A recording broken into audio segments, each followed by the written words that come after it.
It's hard to just put it all into words who he was. With the amount of stuff he knew, it's kind of hard to tell when he was trying to bullshit us or if he actually knew what he was talking about. So I just kind of went on the safe side. I didn't believe most of what he said.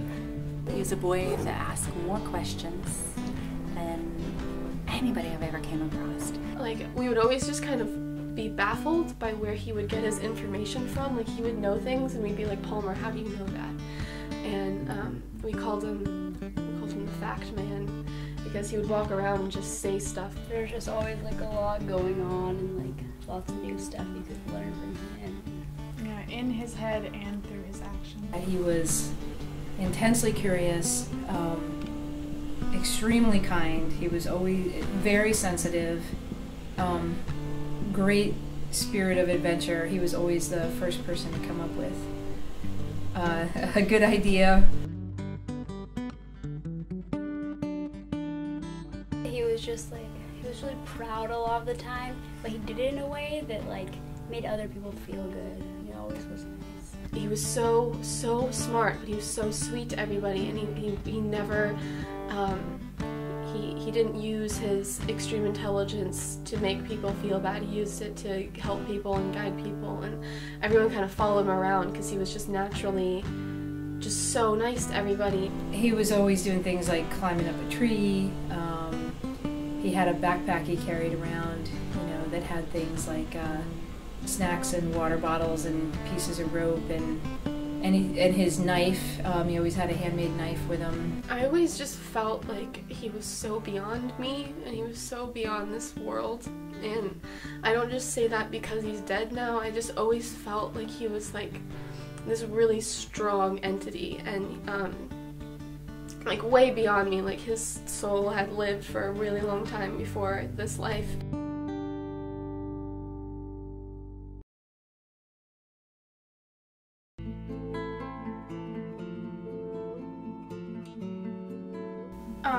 Shane's mom came to school at lunch, and it was just like a normal day. It was a late arrival, and she said, "Shane, Palmer killed himself. We're leaving." I was so devastated. I was unbelieving. A life so young, so vibrant. It was over. Yeah, it was heartbreaking. He was just frantically calling me. He's like, "Garnet, Palmer's dead. He shot himself in the head. You have to come home right now. Garnet, Palmer's dead. Get home right now." He started telling me, you know, Palmer shot himself. Palmer shot himself. He's dead. And then I just started screaming, you know, that's not true. That's not true. It was kind of denial, but it was, I was like, oh, Palmer, you idiot. Like, you shot yourself in the foot. Like, how stupid could you be?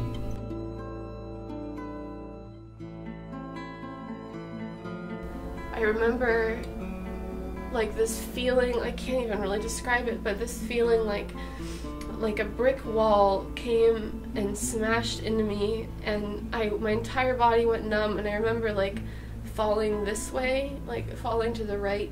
There's just nothing but pure shock.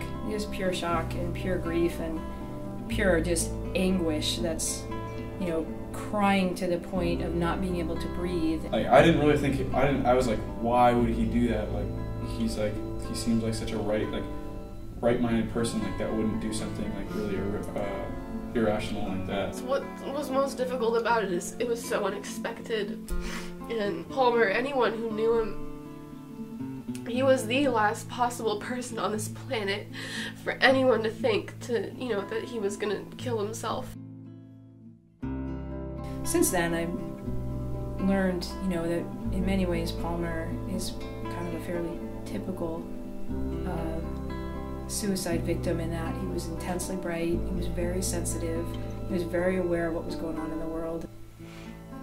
I wish more people just knew about it and more people like actually would. Obviously they care, but like some people just don't show that they care enough. I just want people to know, you know, I had no idea. Palmer's left a wake of devastation, and so I want kids in particular to know that they can get help, they should talk about it.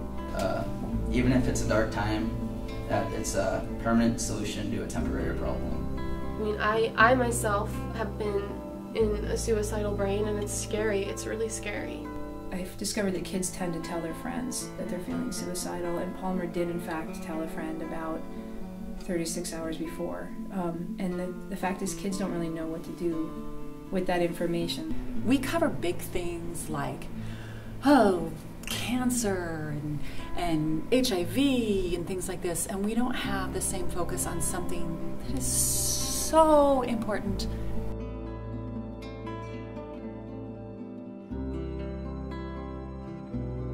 I encourage kids to talk about it and let people know, because that's also the number one way to prevent it, is to talk about it and bring it out of the darkness and make it not a taboo. We need to do a better job in Washington, within our schools, and nationwide, to bring this to the forefront and not make it be such a stigmatism. You have to talk about it. You can't be afraid to say, even to your own child, you know, are you feeling suicidal? Research shows it doesn't make them suicidal, it actually helps prevent suicides. You just have to be super open about it.